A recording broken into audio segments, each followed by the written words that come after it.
Hello friends, my name is Amit. Welcome to NDT and Quality YouTube channel. So friends, in today's video we are going to see the circuits in the UT instrument which is used in ultrasonic testing. So, this is the second part of this video series. In the first part, we discussed about CRT display or what you call CRT screen. So we saw in detail how the CRT screen works. Now in today's video we will see how different circuits work such as pulse circuit, sweep circuit, clock circuit. So actually I am going to make about 4 or 5 parts of it in the second or third or fourth. So we will see different circuits one after the other in this. This video here, if you are preparing for UT level 2 or level 3, then it will be very important for you because if you give the level 3 exam, then 5 or 6 questions related to it or maximum 10 questions are asked from this topic. So even if you give ASAT PCN or ISO exam, then at that time questions related to this topic are asked. Okay? So if you have not subscribed to our channel yet, then definitely subscribe to the channel. Share this video with your friends and colleagues. Apart from this, you can take membership of our channel by using the join feature. You can support me financially. So by using the join feature you become a member of our channel. So here you will get access to all the videos of our channel which I have made for NDT level 2. Apart from that, I have also made videos of advanced UT. So you will get access to that. You can see this video. So let's start the video here. Here I gave you a brief summary of what I had told in the previous video. How the UT instrument works. There are different types of circuits here. You can see. Among these circuits, we will see the Pulsar sender circuit today. Apart from this, I have written this other circuit here. I have added it. So in the other circuit, we generally have a monitor or gate circuit. You use the gate. Okay? In the new digital ultrasonic model, you get to see the gate now. But in the old ultrasonic units, this gate option was not there. So I have added this now. We are going to see this also in the next video. So in today's video, we will see how this Pulsar sender circuit works. Apart from that, see here we had discussed the CRT display in the previous video. How does it work? How is the pulsar in it? Apart from this, there is an electron gun and all these different parts were given in it. So if you have not seen that video, then watch it first. GADP means vertical deflection plate. Horizontal deflection plate. Graticulate means that the line in your screen, which is the line of your display, I had also discussed that. Apart from that, here we are going to discuss about the pulsar circuit, or it is called transmitter circuit or sender circuit. Let's see about it. So look, this diagram of yours, I had also told in the previous video that we will understand this entire video by using the block diagram. So we use the block diagram. The advantage of this is that in this you will understand how any circuit works, how it is interconnected with other circuits. So look, this is the pulsar circuit. From the pulsar circuit, the wave will go in this direction. It will go to your job, will be transmitted, and if it returns from here, then after that it will go to the receiver circuit in this direction, and here you will see the indication on the CRT screen. The P written here is your proof. P is written here. This is your proof. D is written for defect. B is written for back wall surface. And E means electron beam. So all these things are given here on the screen. E is written here. So this is how the circuit remains normal. That means the ultrasonic machine works. Now let us see what work the pulsar does in it. So the work of the pulsar is this. The pulsar gives an electrical pulse to the probe. It will give electrical pulse to the probe. The probe generates ultrasonic pulses. The probe generates your ultrasonic pulses. Okay, you know this. The probe works on the basis of piezoic effect. And who will give energy to your probe? The pulsar. So the pulsar will actually generate electrical pulses. It has some voltages, and with its help your probe is placed in the piezoic crystal.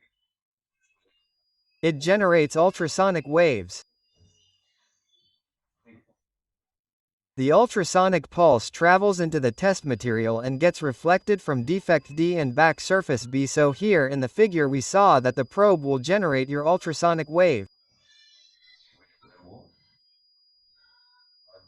After that, the wave will be transmitted from the defect here and will return, and your wave will also be transmitted on the back wall surface. After that, the reflected ultrasonic pulse here means that the echo reaches back to the probe. So the echo will return from wherever there is a defect or your back wall. This can be your back wall echo or the echo of the defect. That means this signal will be received in the probe. The probe converts the ultrasonic echo into electrical pulses. So here again there will be reverse piezoic effect. Like earlier we saw that piezoic is mechanical waves. Sorry, it was converted from electrical wave to mechanical. Meaning, what happened first with your probe was that the electrical pulse was generated here and went to your probe, which converted it into mechanical and went to your unit. Now what will happen when it comes back? Here, whatever mechanical waves you have, it will convert them into electrical. This pi, which is an electric crystal, is an electrical wave. It will go to the receiver side. So this means the probe will convert it back from mechanical to electrical. This applied initial pulse is also called main bang. The defect echo and back echo appears at the input of the receiver circuit with time interval between them. So what will you get in your receiver circuit here? So the probe will receive the signal and send it back to the receiver unit, so your CRT will appear like this on the screen. First of all, this will be your initial pulse, or it is also called main bang, or you call it initial echo, initial echo. After that, the second echo that comes will be the echo of your defect. After that, your back wall echo will come. So you get to see these three types of echo on the screen. If the pulsar voltage is increased, the ultrasonic pulse height increases. Okay, now if you increase the voltage of the pulsar, then what will happen? Pulsar is your ultrasonic pulse, its height increases. Therefore sound energy increases. This leads to higher penetration and higher sensitivity. Okay, always remember this. If you increase the voltage of the pulsar, then the height of the echo pulse will increase.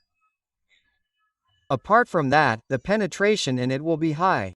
Meaning your penetration will increase, sensitivity will also increase. Okay?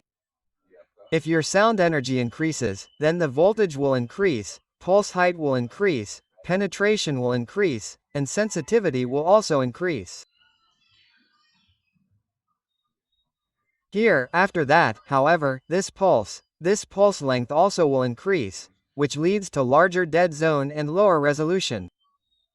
So the pulse length will increase. What will happen with that dead zone? Let's write dead zone D. That will increase for you. So if the dead zone increases, it is not profitable for us. The resolution will decrease. So this is also not profitable for us. So remember what will happen if your voltage increases here? I write all this together here. So if your voltage increases, then the pulse length will increase. and the penetration will increase. Sensitivity will also increase. But the dead zone will also increase. Okay, so it is not good if the dead zone increases. The resolution will decrease. So this is also not good for us. So you have to keep all these things in mind. You are also asked questions related to this in level 2. After that, the start of the initial pulse is referred to as electrical zero.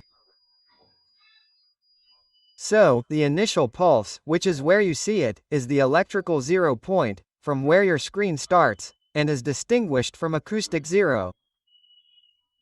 So, there are 2 points, acoustic zero and electrical zero, and both are different. So, how is it different?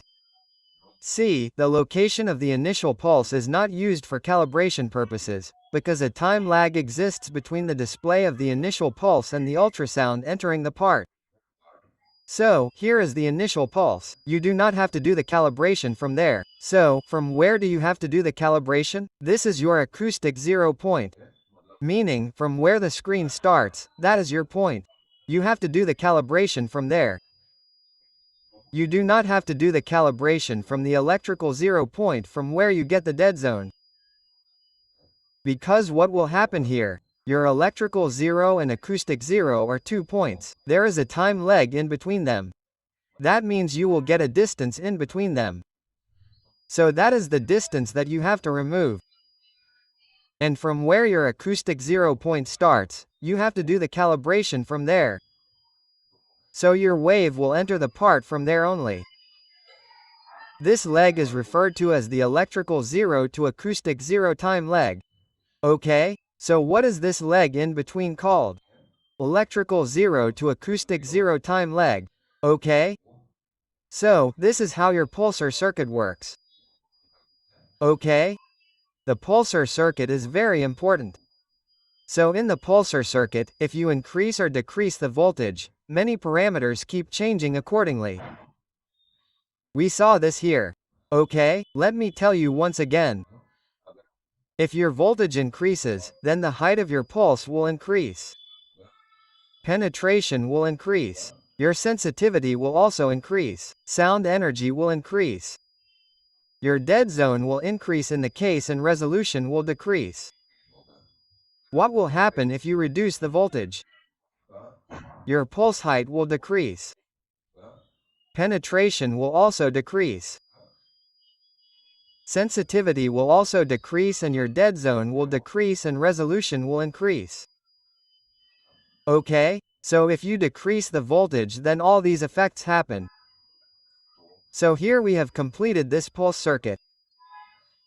After this, the second circuit that we will cover here in the next video is the receiver circuit. So in the receiver circuit there are 3 circuits: rectifier, reject circuit and amplifier circuit. So I hope you have understood this video. If you have any doubt in this, then you can ask me in the comment box. Okay, thank you.